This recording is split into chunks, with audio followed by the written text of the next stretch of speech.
Assalomu alaykum hammaga, hurmatli tizim foydalanuvchilari. Bugun sizlar bilan eng muhim bo'limi, ya'ni davomat nazorati bo'limini ko'rib chiqamiz. Ya'ni bizani tizimimizda qanaqa davomat usullari bor va shulardan kelib chiqib xulosa qilsak bo'ladi. Demak, saytga kirgan paytimizda login parolimiz bilan birinchi eng kerakli bo'lim bu kundalik bo'lim chiqib keladi. Ya'ni bugungi davomatni holati. Masalan, o'qituvchilar jami 82 ta, 64 tasi keldi, davomat 78%. Telegram bot obunachilari 0. Sababi hali Telegram botga start berganimiz yo'q. Telegram botga start berilishi bilan mana shu joyda to'la o'qiganlar soni kelib chiqadi. O'quvchilar 1110 ta, davomat 955 ta, 1110 tadan davomat foiz 86%. Xodimlar misol uchun 6 ta jami kelishi kerak. 6 ta bugun demak keldi, 2 tasi. Demak, davomat 33% degan hisobga chiqib keladi va batafsil davomat mana bu joyda chiqib keladi. Bu standart holatda o'quvchilar davomatini ochib qo'ygan bo'ladi. 10A davomati, 10B davomati ustiga bosib kirsalaringiz ham bo'ladi. Hozir misol uchun o'qituvchilarni tanlab ko'rishlaringiz ham mumkin. Boshlanish sinf o'qituvchilaridan hammasi 100% kelgan. Yo, 18 ta kelgan ekan. Bu kelishi kerak bo'lganlar soni. Yuqori sinf o'qituvchilaridan 58 tadan 46 tasi kelgan. Telegram bot obunachilari ham chiqib turadi.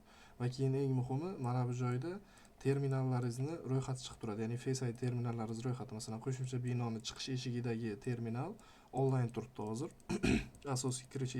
Asosiy bino kirish eshigidagi terminal ham onlayn turibdi va IP adreslari shunga o'xshagan ma'lumotlari chiqariladi.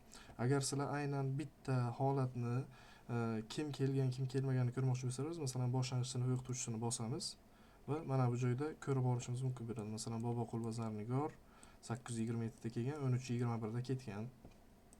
Davron va Sadoqat kelmagan ham, misol uchun chiqmagan ham mana bu Hamid va Hilola 808 da kelgan, hali binoda turibdi, chiqmagan.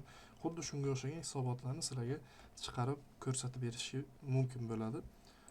Va bu asosiy davomat bo'limi shu bo'ladi. Xohlasalaringiz buni misol uchun o'quvchilar davomati orqali sketchat qilib Excelga ko'chirib olishlaringiz ham mumkin.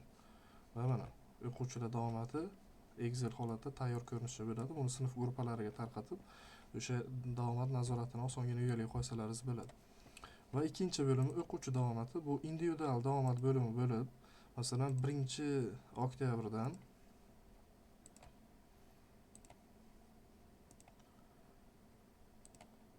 21-oktyabr, ya'ni bugungacha bo'lgan holatda o'quvchilarning ichidan 10A sinfdan misol uchun mana shu o'quvchimizni ko'rmoqchi bo'lsak, davomatda nimani chiqib keladi davomat. Demak, sana bo'yicha sortirovkalangan holatda, masalan, bugun 855 ta kelib 14:33 da chiqib ketgan, 9:03 da kelgan. Demak, mana bu kuni kechikkan ekan. Chiqish harakatini amalga oshirmagan. Bu ham bitta jazo holatiga, chunki har bitta o'quvchi kelgandan keyin ketish harakatini albatta amalga oshirish kerak. Batafsil bo'limini yoqsak, mana bu joyda qancha kechikkanini ham chiqarib ko'rsatib beradi. Demak, kechikish bo'limida, demak, batafsil bo'limini yoqqanimizda bizga batafsil hisobotlar chiqib keladi. Bu bilan keyinroq tanishtiraman. Masalan, mana bu kuni kirish harakatini amalga oshirmagan, balki terminal o'sha payti svet o'chgan bo'lsa, ishlamagan bo'lishi ehtimoli ham bor va chiqish 13:51 da bo'lgan. Muhimi, hududga tashrif buyurgan. Va 838, 14:50, xuddi shunday bitta o'quvchini ma'lum bir oraliqdagi davomatini ko'rish mumkin. Va endi ikkinchi bo'limiz kunlik davomat, ya'ni bu ma'lum bir sanada xohlagan filtrimizda misol uchun ko'rishimiz mumkin. Masalan, faraz qilaylik, lavozim bo'limidan o'qituvchilar o'zini ko'rmoqchi bo'lsam, o'qituvchilarni tanlayman mana bu yerda va bugungi sana bo'yicha holatlari ularniki chiqib keladi. Sana kirish 11:23, chiqish 15:36, 8:32, 15:31. Xuddi shunga o'xshagan holatlar chiqib keladi. Masalan, bular misol uchun mana bu o'qituvchimiz 173 minut kech qolgan, mana bu o'qituvchimiz 2 minut kech qolgan, 62 minut kech qolganlar bor. Xuddi shunga o'xshagan, chunki ish grafiki 8:30 da deb kiritilgan. O'sha uchun bular nima qilinmaydi, chiqarib ko'rsatilmaydi. Demak, Telegram holati bularda bloklangan turibdi, ya'ni hali botga start ham bermagan yoki kuzatilyapti degan. Xuddi shunga o'xshagan holatlar, misol uchun barcha o'qituvchilar uchun ko'rish yoki aynan bitta yo'nalish o'qituvchilari uchun ko'rish ham mumkin bo'ladi. Endi Mana misol uchun 10A sinf tanlaydigan bo'lsam, 10A sinfni o'quvchilar ro'yxati chiqib keladi bizda. Aynan 10A sinfning holati chiqib keladi. Demak, keldi kelmadisi bo'yicha sortировка qilsangiz bo'ladi. Masalan, keldilarning o'zi faqat bular keldilar. Demak, 26 ta harakat. Kelmadilar misol uchun mana 8 kishi bugun darsga tashrif buyurmagan. Bu eng asosiy hisobotlardan bittasi. Va mana bu yana bitta qiziq hisobotlarimizdan bittasi bu surunkali dars qoldirish. Ya'ni ketma-ket dars qoldirayotgan o'quvchilar, misol uchun 3 kungacha desangiz, 3 kun va undan ortiq davomida kelmayotgan o'quvchilar ro'yxatini chiqarib beradi. Endi bu yerda o'qituvchilarning ayrimlari katta ehtimol bilan ta'tilda bo'lishi mumkin, yoki shunga o'xshagan yuzini terminal tanimagan bo'lishi mumkin, ya'ni terminalga kiritilmagan bo'lishi yoki yuzini tanimagan bo'lishi mumkin. Shu holatlar yuz berishi ham mumkin. Bular ham ehtimollar yiroq emas. Lekin umuman olganda, umuman kelmagan bo'lgan bo'lishi ham mumkin. Masalan, mana bu Sayfullayev Rustam degan o'quvchi 3 kundan beri kelmagan.